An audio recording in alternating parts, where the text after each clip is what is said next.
It is a very good evening, ladies and gentlemen. I want to take this great opportunity to welcome you to the Arena Show. Remember, my name is Colin Sambai.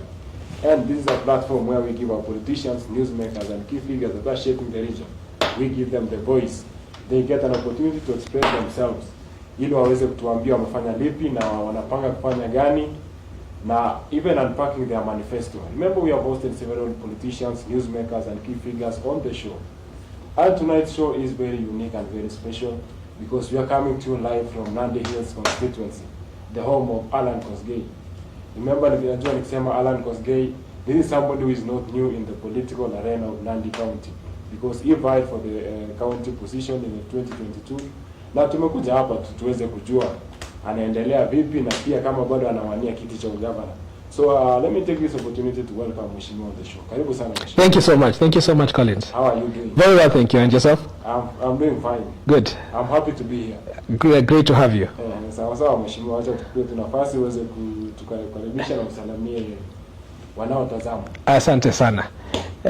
Meta Collins amaja nafasi ni aweki Jehova Gongoi. Amukigo ribecha kikondo iwech ako ibeto tabrani. Agamaja atajin kirasmi.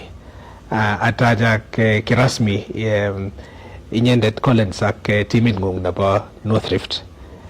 Kongoi missing agamaja ataja kirasmi akalejo karibu. Ole gimi ko kimite Kipkebon.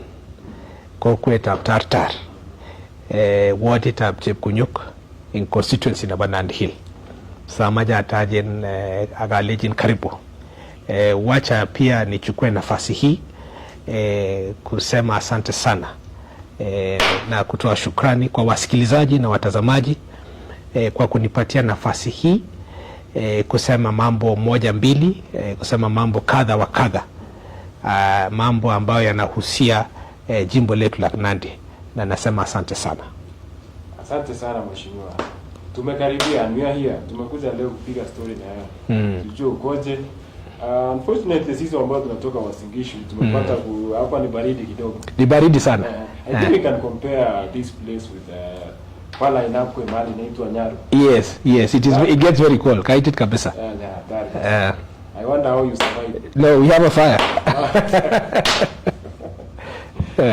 Sawa Mheshimiwa. Yes. Mambo mengi imeendelea. To those who are watching, also we encourage you, kama uko na swali ungetaka kuuliza Mheshimiwa, enda tu pale kwa comment section utauliza, na we will have a section of around 20 minutes ya kuuliza maswali. So kabla tujaanza, wacha Mheshimiwa. Ulivai pale 2022 kuomba kiti cha ugavana. So sijui kama bado utakuwa kwa rais. Kongoi missing Collins. Iman in kenyita 2022 kiasom ngejeret na gavana. Matago sulda safari na Maloo Sabon. Kingetar uchaguzi kia supporten my opponent Governor Sang, kia supporten serikali na His Excellency Dr. William Samoei Ruto. So kigete biak raya pungete getar uchaguzi. Agamaja wiki kongoi bigam Nandi ak big togol amu kenyit konye kianyoru nafasi aigu chairman of Kenya Industrial Property Institute, which of course deals with intellectual property, trademarks, patents, and the registration of intellectual property rights under Article 40 of our Constitution. So amaja wiki kongoi bigam Nandi for their support and for helping me along this journey. Agamaja magu ni enkenyita 2027 au ndio asoma ngejeret na bagavana. So tagemi oret na ba maendeleo, tagemi oret na ba Maloo Sabon. Sawa Mheshimiwa, kuna mtu pale tu anashangaa kipi kwa chairman kwa kipi kwa roles chungu na ngunda. As the chair of Kipi, Kipi is under the Constitution, Article 40 of our Constitution. We are mandated to protect the intellectual property rights of Kenyans. So what we undertake at Kipi is registration of trademarks, patents, utility models, and all forms of intellectual property for the benefit of the people of Kenya. Kwa sababu umesema unaomba kiti cha ugavana. And we all understand that the manifesto of a gubernatorial aspirant is very wide. Na kama tungetaka kumaliza leo siku ya leo hatungeweza kwa sababu ya muda.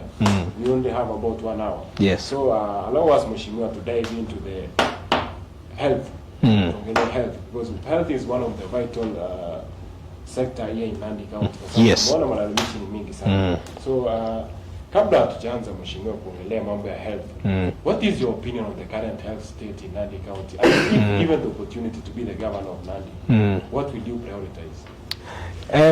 Collins, Kongwe singa sector na ba health kubwa maana zaidi in county na nyana Nandi. Moajita Kingereza that health is wealth.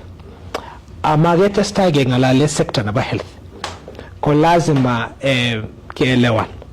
Ko lekitinye lumeiwek lo, or what we call the 6 pillars of health. Kusubke ak sheria na ba universal health coverage. Kusubke ak wito na ba the World Health Organization. We have what we call the 6 pillars of health. And these 6 pillars guide our discussion whenever we are discussing about the health sector. The first pillar, Collins, is service delivery. The second pillar is the health workforce and human resource. The third pillar is health financing. We have the fourth pillar, which is leadership and governance. We have as well digitization of health systems. And finally, we have a very important pillar which is, entails the discussion around medical products and technologies. So these are what we call the 6 pillars of health. No discussion, we cannot have a discussion or of necessity any discussion concerning the health sector must touch on these 6 pillars. Yegingalali sector na ba health kwa lazima gebwat kabisa the 6 pillars. Okay, Mheshimiwa, you have mentioned about the service delivery as one of the key pillars in health sector. Yes. Can you break down for us what service delivery really means in practice and what specific actions you will take to improve healthcare in Nandi County? Kungwe missing colleagues, kungete get out devolution as a county kigeboring a leg up takes it, and by that I mean bricks and mortar. If you look at all our public facilities, we have concentrated a lot on developing the infrastructure in our public facilities, whether it is the development of Kapsabet County Referral Hospital, the health centers, the dispensaries, all our sub-county hospitals. We have looked a lot at the infrastructure. So maja agoni mfano en hospitali nipa Kapsabet Kitinyerani presently a bed capacity number 200 to 220. That is the present bed capacity.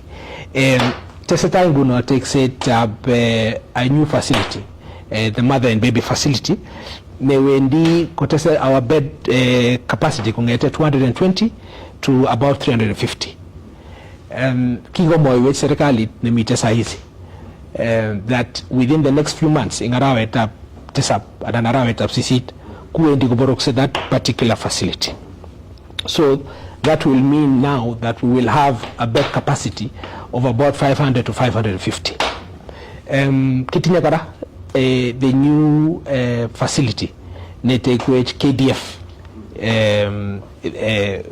which will now increase our bed capacity to 200 by another 200. Agamaja Wichigongwe, Serikali, His Excellency, Dr. William Samoei Ruto, because in conjunction with the county government, they have assisted the county to put up or to develop this particular facility. So what we are saying, Collins, is that within the next year or so, we will have had a bed capacity of between 700 to 770. So with that in mind, the next step is then to improve on service delivery, because now we have the bricks and mortar, now we have the infrastructure. So mutagaron kimajege ki upgraded. Hospital in Abakap Sabet County Referral Hospital kungete level 4 ago level 5 as part of the program towards improving specialized services, improving service delivery, improving the standard of care. As we have now talked about the mother and baby unit, ngalecho tugo kugonech nafas ke improving standard of care for women and for children. Agegojiwa mama klago ripset na mibarak, or we give them specialized services. Kimajegara mutagaron kihakikisha kule kitinye enough water supply electricity supply in Kapsabet County Referral Hospital. That is why it is very important for us to think about Kechaba borehole, for example, at Kapsabet County Referral Hospital, and we explore the possibility of solar, so that we can ensure that we have adequate electricity supply in our public facilities. Age testa age application kule mikiri checking sub-county hospitals at dispensaries.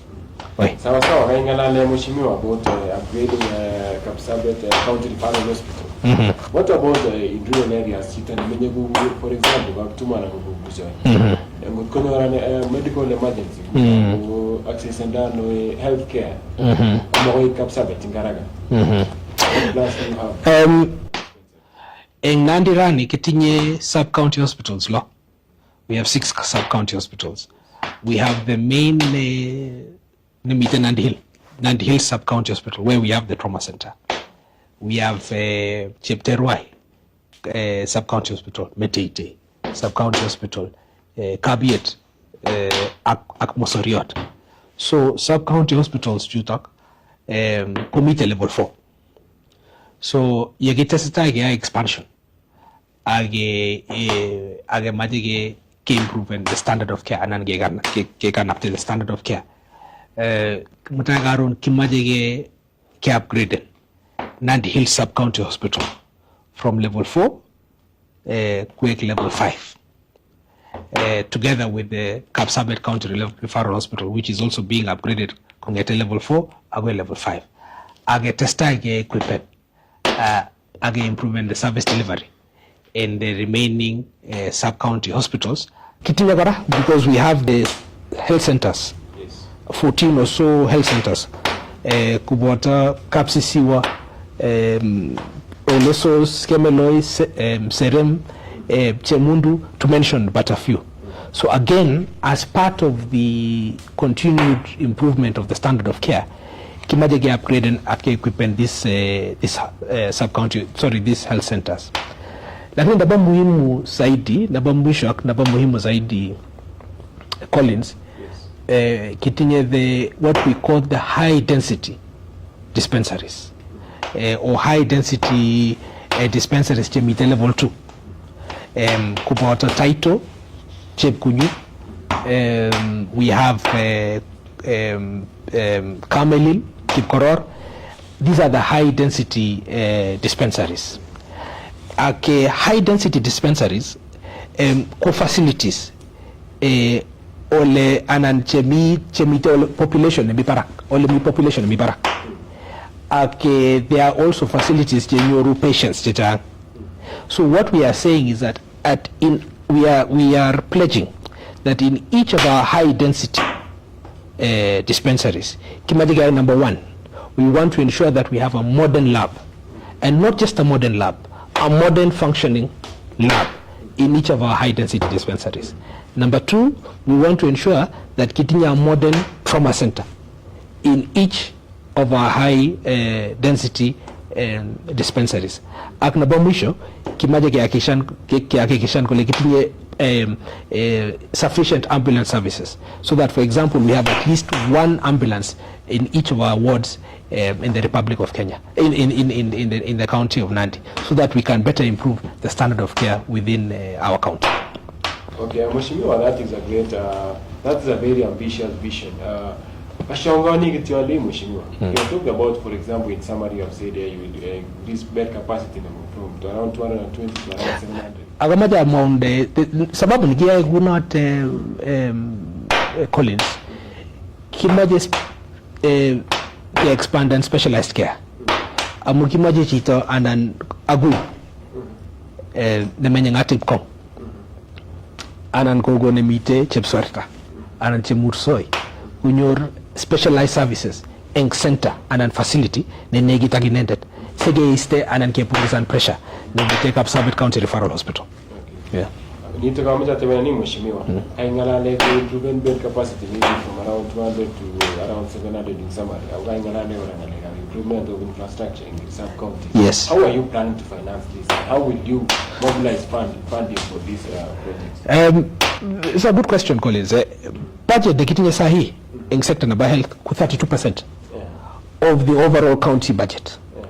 In serikali na nyonenda ba Maloo Sabon, we want to increase our budgetary allocation from 32% to 35%. Agumuga kusenga lecho, because if you look at the recommendation or the pre-devolution levels, the pre-devolution levels were 35%. So you Collins, we are about at 32%. So we have at least room for another 3 or 4%. Number one. Number two, don't forget, Collins, that with improved service delivery equates to increased revenue, enhanced revenue, which we will then use for purposes of reinvesting in our public services.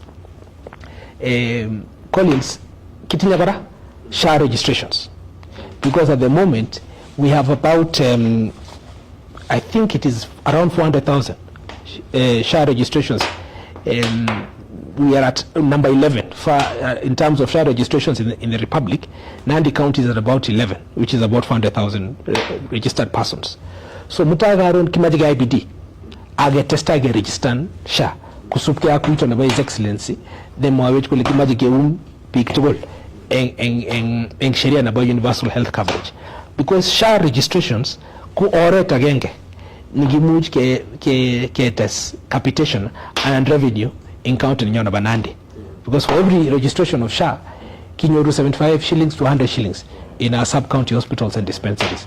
So with these interventions, Collins, it is my belief that we are well on our way towards financing some of our expansion projects and some of our plans to better improve the sector of health.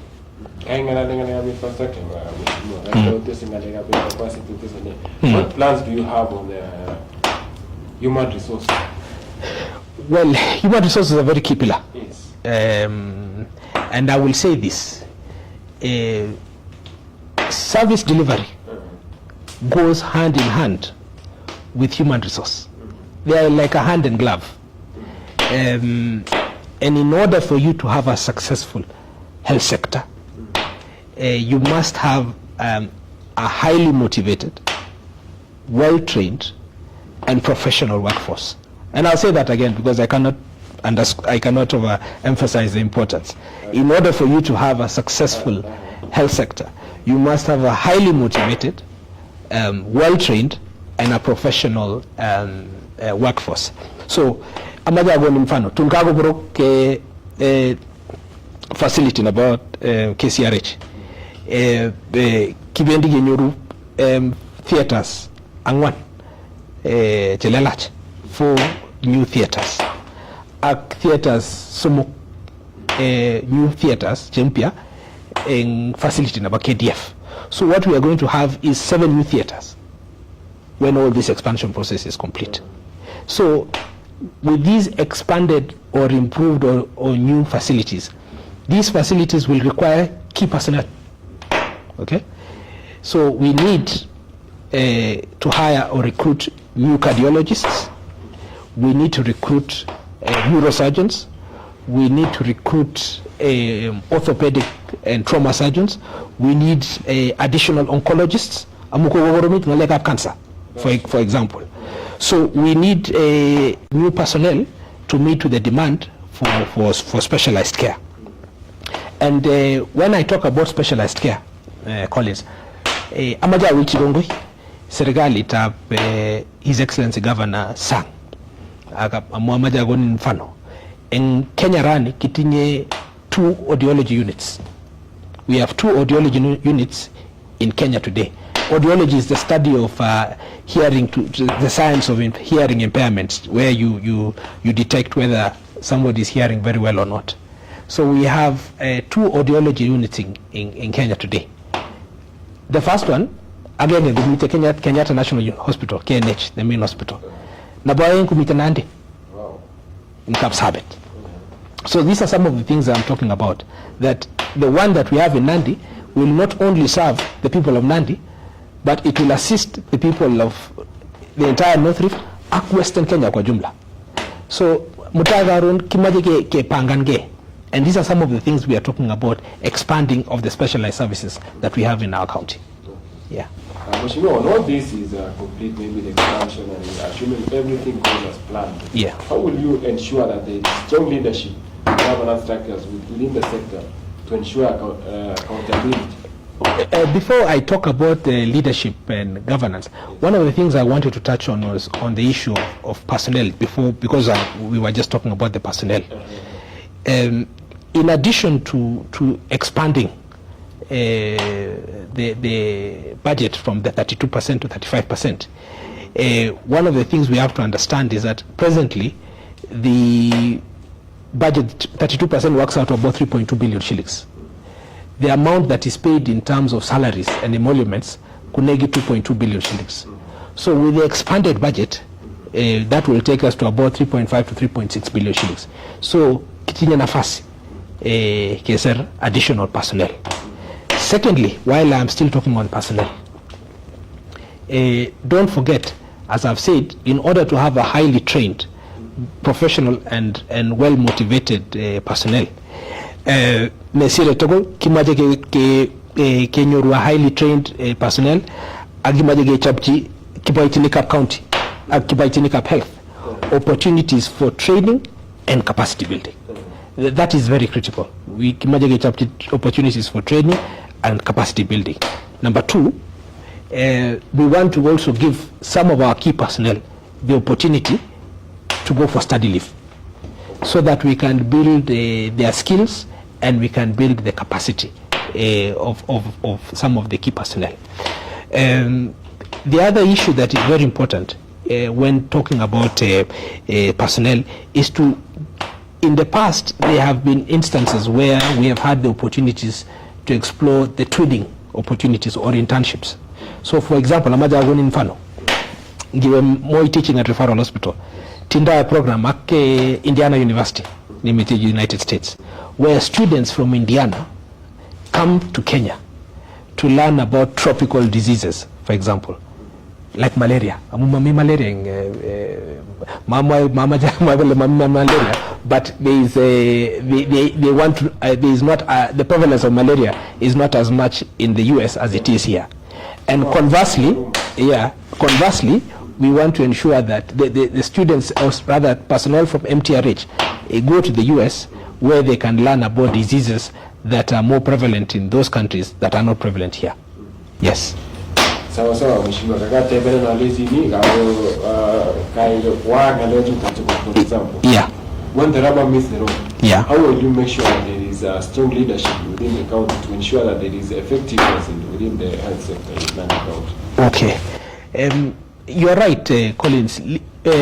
Leadership and governance is one of the key pillars of health. And leadership starts with me, yes, as governor.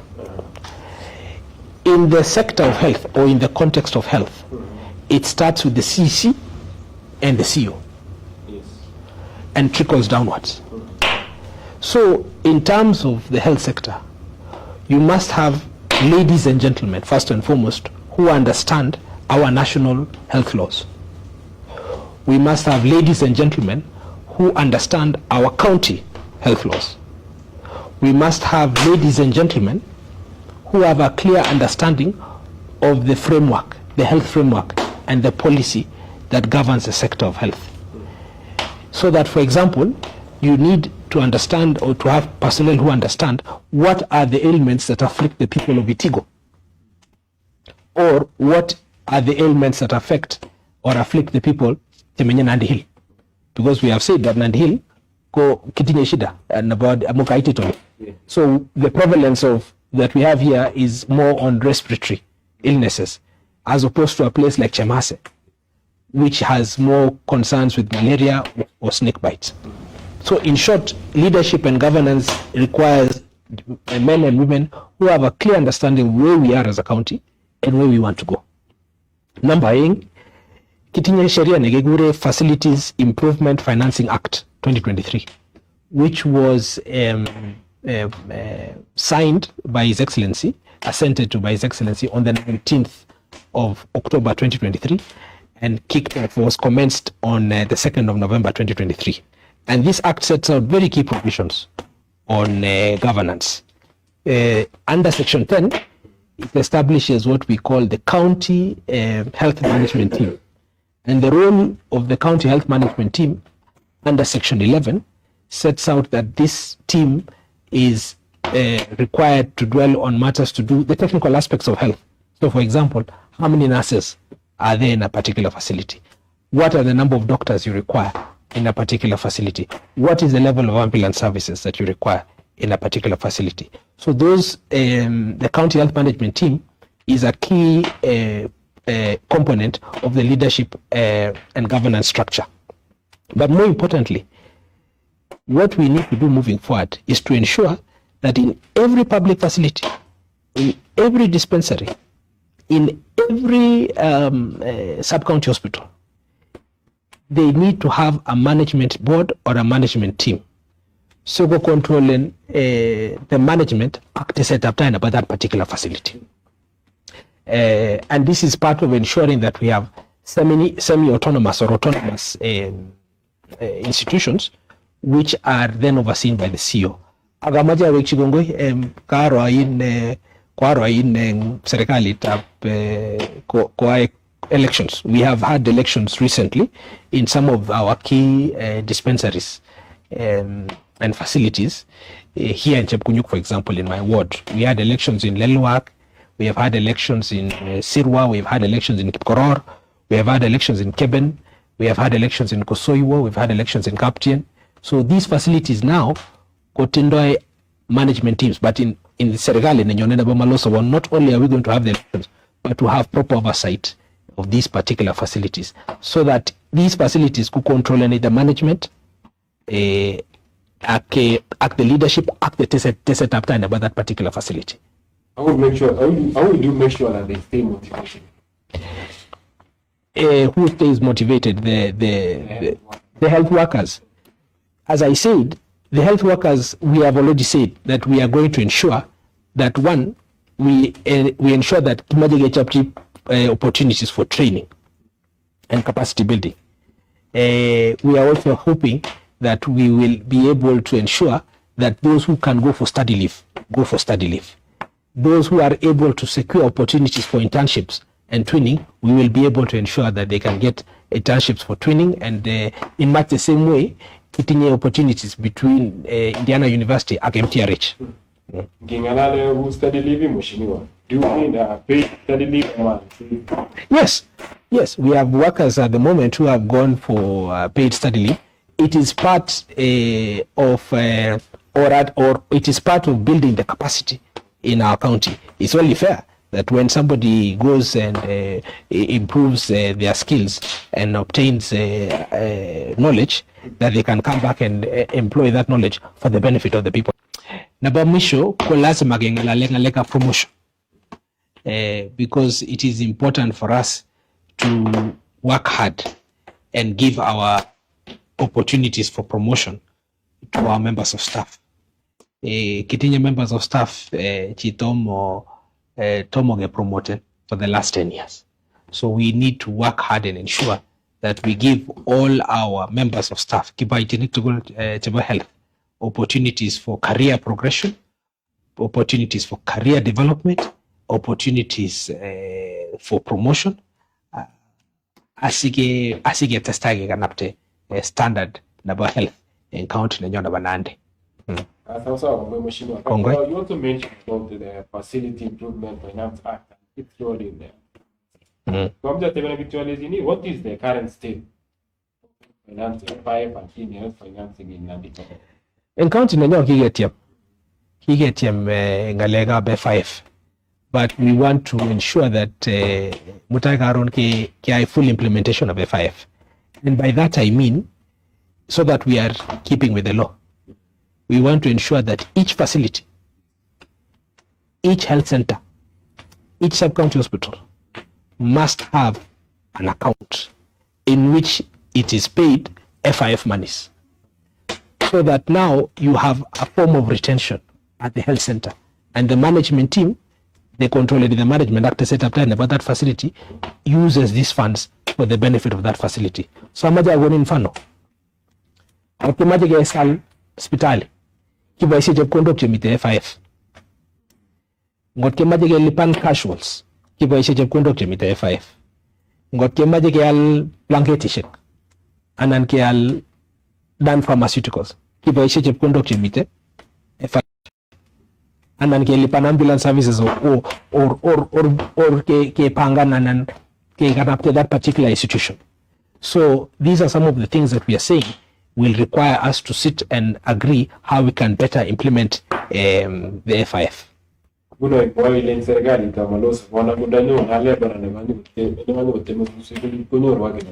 Yes, kimaji ke paise che conduct mite FIF guna ke lipan casuals ke al dan pharmaceuticals ke salgot yani ke controllen and ke can up to that particular facility and that particular institution. Sawa, asante sana, naona watu wanaendelea kuuliza maswali. Session of around 20 minutes ya kuuliza maswali. Thank you so much for questions that are coming through. Watu wetu tuendelee, tukimalizia we'll have that session to kuuliza maswali. Mheshimiwa, if elected the governor, what will be your flagship project in the health sector? Thank you, Collins. What I in my mind, what I have conceptualized is that I have two flagship projects in mind when it comes to the health sector.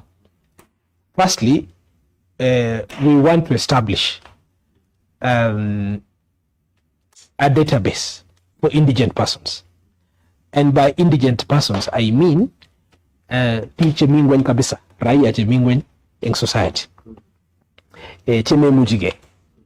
Raia chenyaratin kabisa, tindoi shida kabisa, Chemingwen in society. We have a list of indigent persons, I think, that was developed, I think 2-3 years ago, which shows that we have 22,000 indigent persons in Nandi County.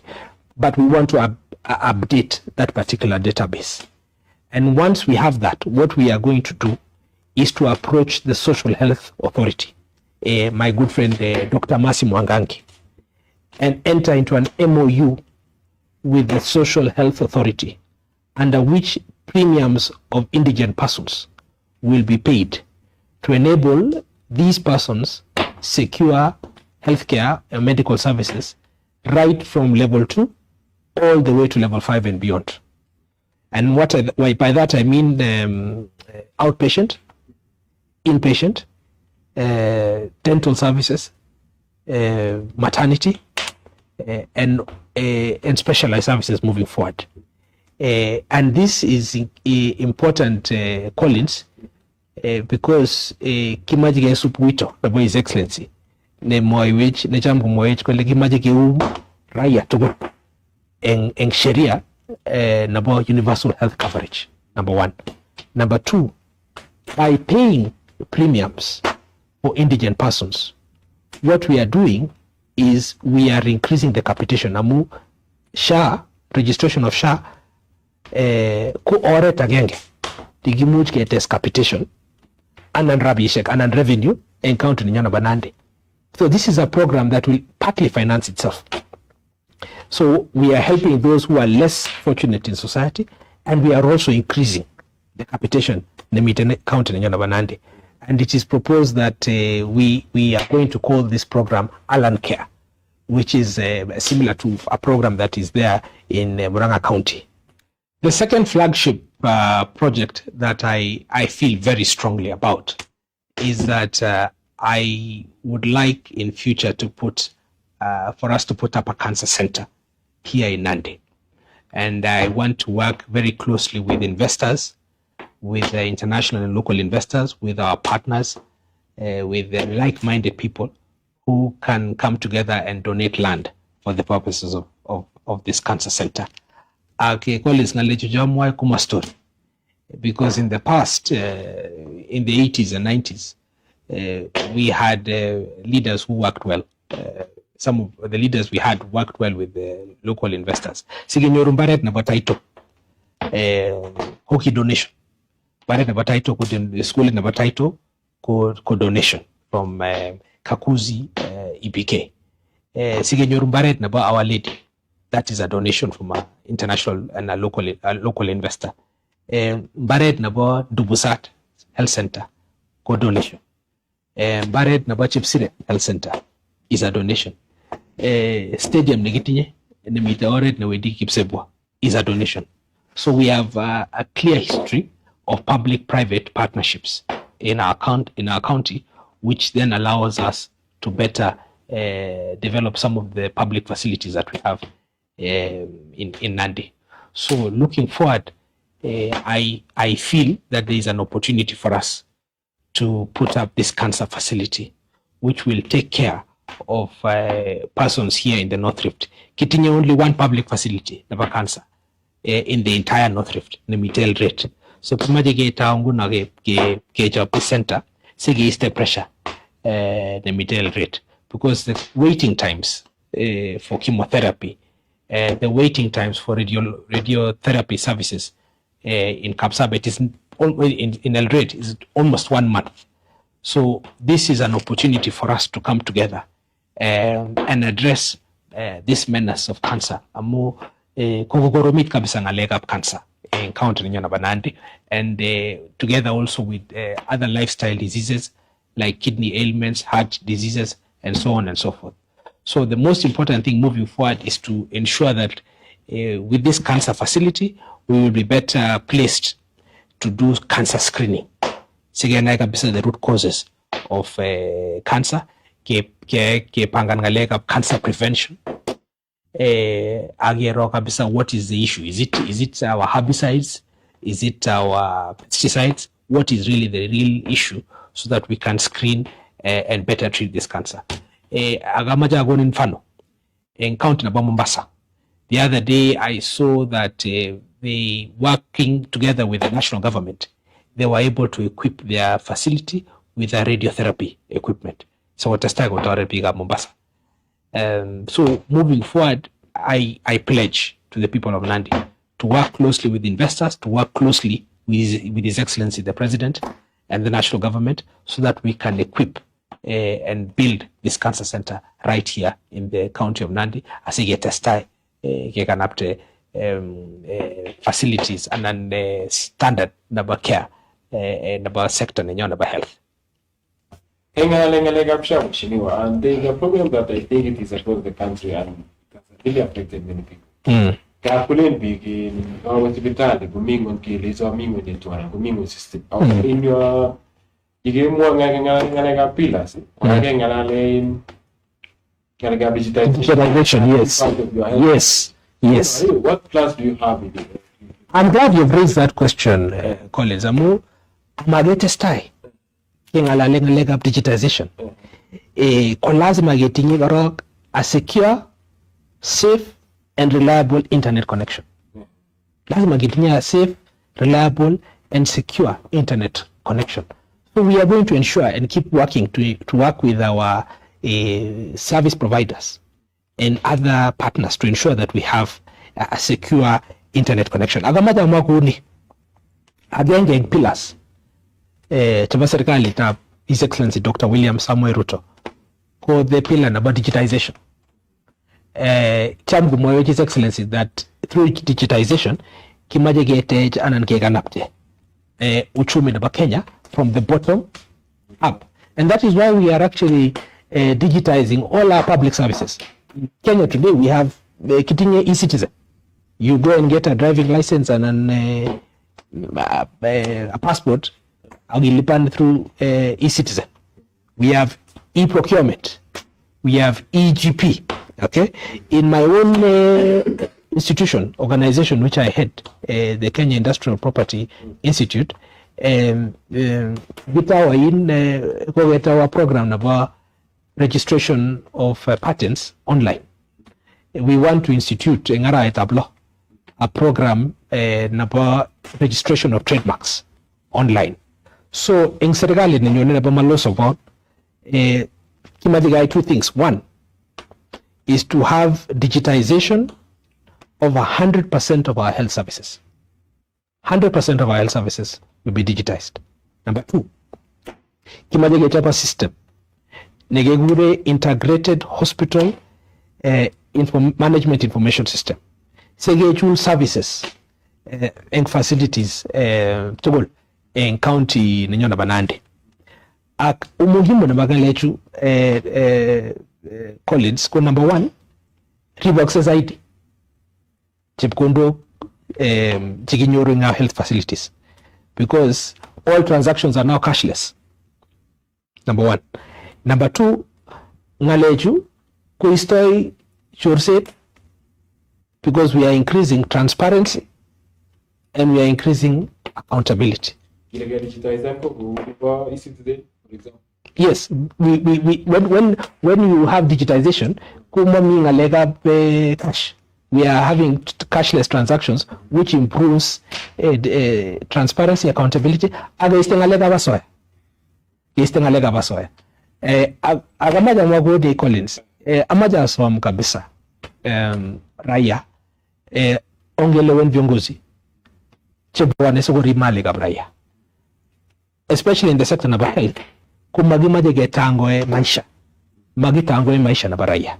Kimaje viongozi chebwane suguri mali raia agotesta agotore raia. Amoma mi betu ni yaktai kimage tet kuribnego tare amegubek. So we want to ensure that digitization is an avenue through which we can ensure that we have more transparency and more accountability in whatever it is we are doing within our county. In addition, digitization reduces patient waiting times. Okay. The importance again about the pillar and about digitization is that we digitize patient records and digitize all our digital records, which again is useful for purposes of budget making process. Magiwa ngalega pata potea. Amukitinye our actual records so that when we are making budgets, give us the information that is properly kept digitally. Agnaba mwisho, digitization go to other kabisa in the health sector, because we are dealing with real-time data. When you're dealing with real-time data, you can better serve our patients. So ngalechu tuko kupa muhimu zaidi ya wendi kutoreteji sege kanapte standard of care in county Nyora Banandi. Medical products and technology. How are you planning to leverage the medical technology when people access services and also patient care in Nandi County? Let me say, when we talk about the final pillar about technology, I'll give you a good example. Telemedicine. Telemedicine allows us to treat patients remotely. For example, Raya Chewusen, Big Chewusen kabisa, Chememuch with facility, an hospital. Imuji tinye kogo ne was kabisa ne menye Kipkimba, and ne menye mwisho na Banandi in Chepterwai. So we want to ensure that that particular person can be served remotely. Possibly because Nandi County, the terrain and the topography is difficult. So we want to ensure that that person is served appropriately. Another example, we have the possibility to use drones. Kigurene drones in Nandi. The drones are this in Ndege. So I'll give you a good example. We have an organization called the Elton John AIDS Foundation that is has an MOU at Kisumu County, which provides drone logistics and support for delivery of drugs to HIV/AIDS patients in Kisumu County.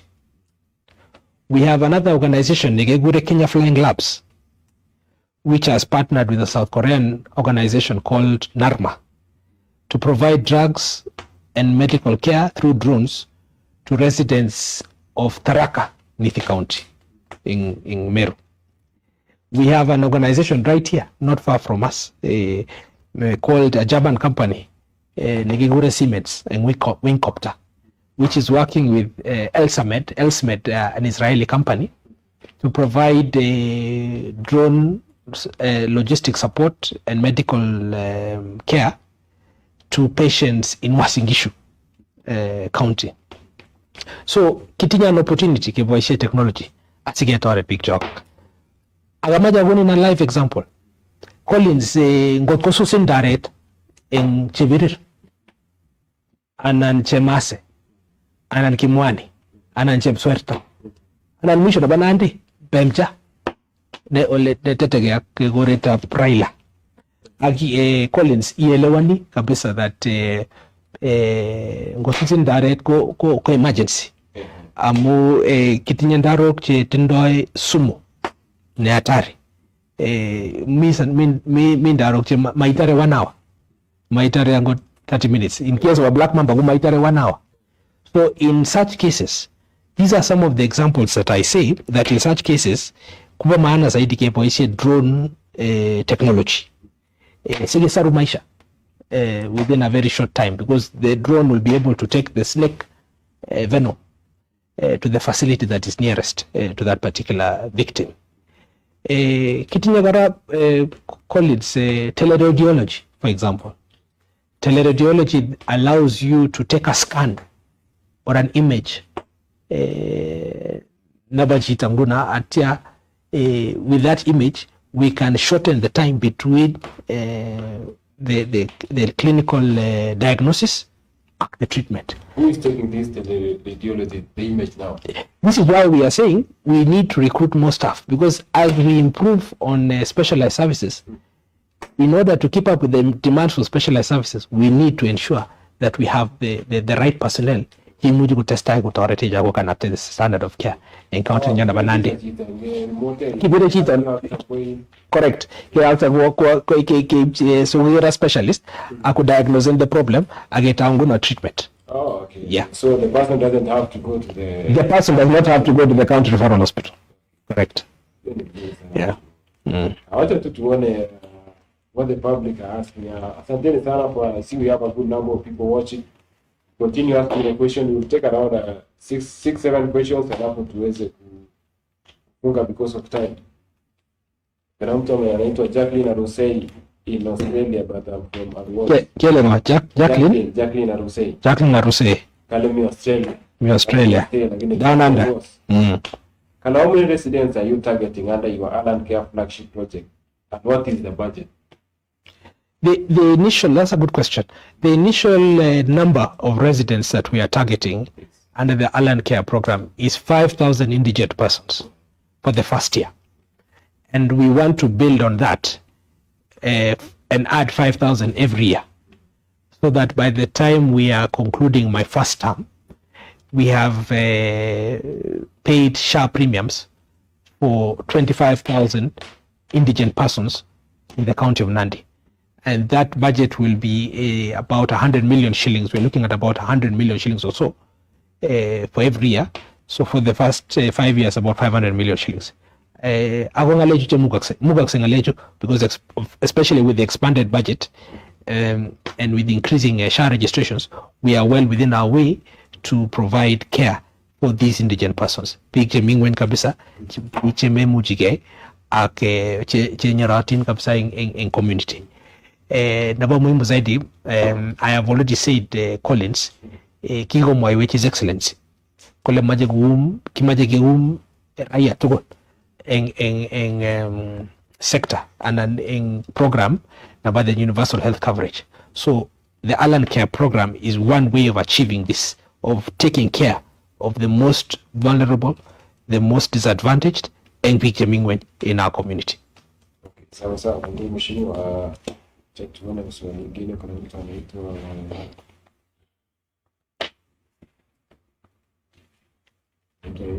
Peter Talam from Dalat sub-county. Peter Talam. Yeah, you have never held any public position. How will you transition to public service if elected?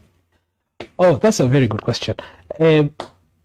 What I have a public position now because I'm the chairman of a public parastatal, but the position of my own understanding is that the position of governor is a position that requires executive and managerial skills.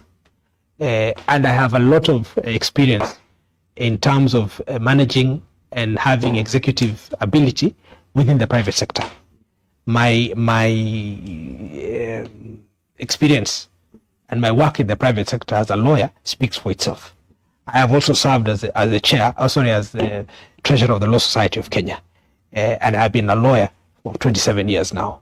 And so I have enough experience in terms of how to manage and to properly undertake an executive role within the context of managing the county of Nandi. My competitors have been in parliament. Some of them have been in parliament. But let me put it this way. The legislative, when you might have an experience in legislative agenda, but the legislative agenda or having experience on legislative matters is not, is important, yes, but is not as key as having an executive and managerial experience which you acquire in the private sector. So I want to bring that private sector culture into public service. Yes. Okay, Mheshimiwa, acha tuendelee na maswali. Kuna mtu anaitwa Kimeli Sortum from Chesumei. Kimeli Sortum. Kitab Chesumei. Kindly let him explain on public-private partnership. Public-private partnerships. Okay. Imwa ngalega flagship project and ko ngalega flagship project. Yes, that is what I think he's talking about. What I am saying, Collins, is that in the past we have had our previous leaders, especially in the 80s and the 90s, had a good relationship with the existing investors or the private investors and partners in the county of Nandi. So that, for example, sigenyor mbaret naba taito, anan skuli naba taito, kikitinye usiano negarara na the, for example, Kakuzi, because sigenyor mbaret naba taito, it was a donation from Kakuzi. Tigenyoru dispensary Nabandu Busat was a donation from a private investor. Dispensary Naba Kepsire is again a donation from a private investor. The school, Our Lady, is a donation from an investor. We also have local investors like Nandi Tea, not international investors. Nandi Tea has given us the facility Nigitinye Nemioret Newendi Kipsebwa, the big stadium.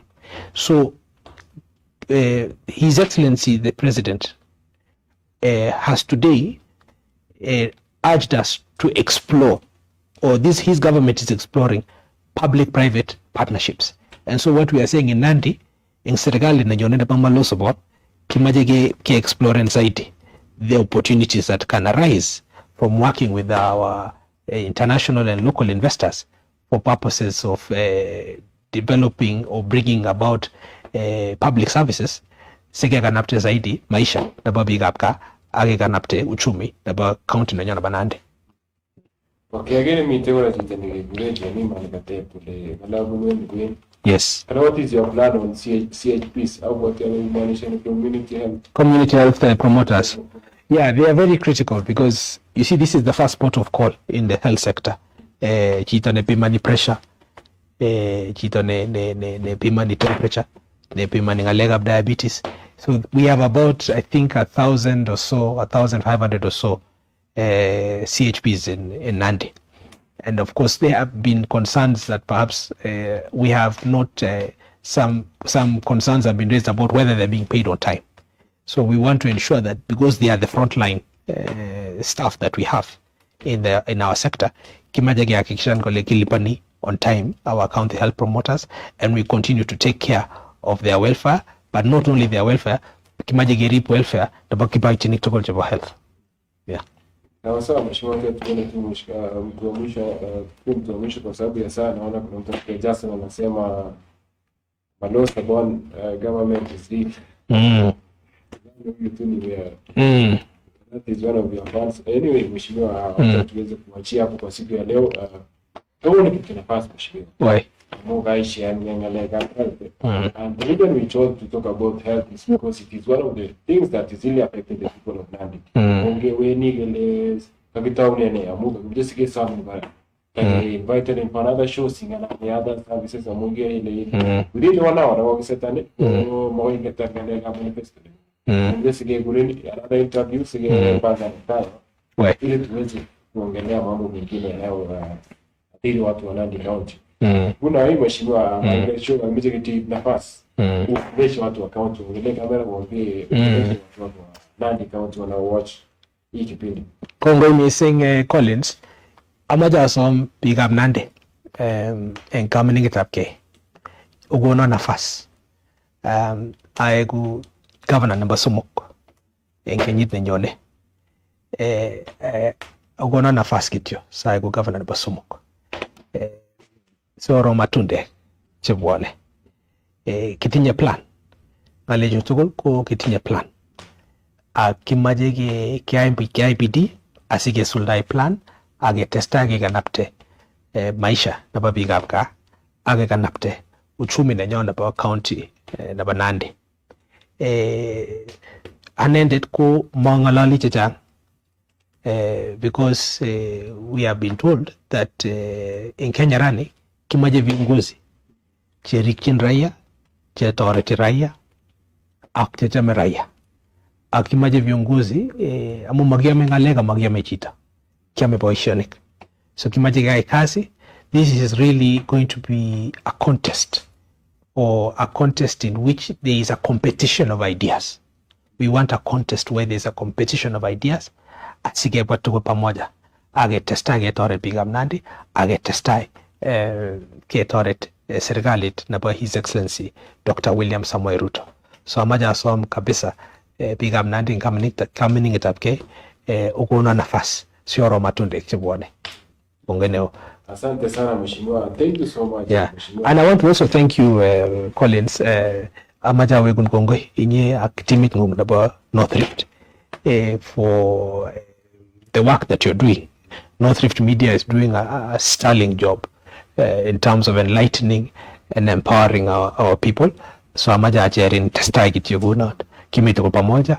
Na mimi pia ningependa kuchukua nafasi hii kutoa shukrani kwa wasikilizaji, kwa watazamaji na kwa wote ambao wamenipatia hii nafasi kuzungumza na kusema mambo moja mbili, mambo kadha wa kadha ambayo yanagusia jimbo letu la Nandi, na natumaini nitapata nafasi lingine nifike hapa ama tuje hapa tuendelee kuzungumza mambo mengi ambayo yanagusia jimbo letu la Nandi. Asante sana. Thank you so much mheshimiwa. Asante sana for joining us on the Arena Show. Na asante pia kwa kutukaribisha. Asante na karibu tena. Karibu. Naona tutafanya bidii ya kutafuta shamba huko. Tafuta. The environment itself. Thank you. I will say more about that. Anyway, asante sana to our viewers. Thank you so much for tuning in. Thank you for watching. Thank you for sending your questions. Remember, you keep following North Rift News. Come on, watch other episode and on YouTube after the Arena Show. I'm on Facebook, North Rift News, ili kuweza kupata the full episodes. Until we meet again, my name is Colin Sambai. Have a blessed night. Thank you.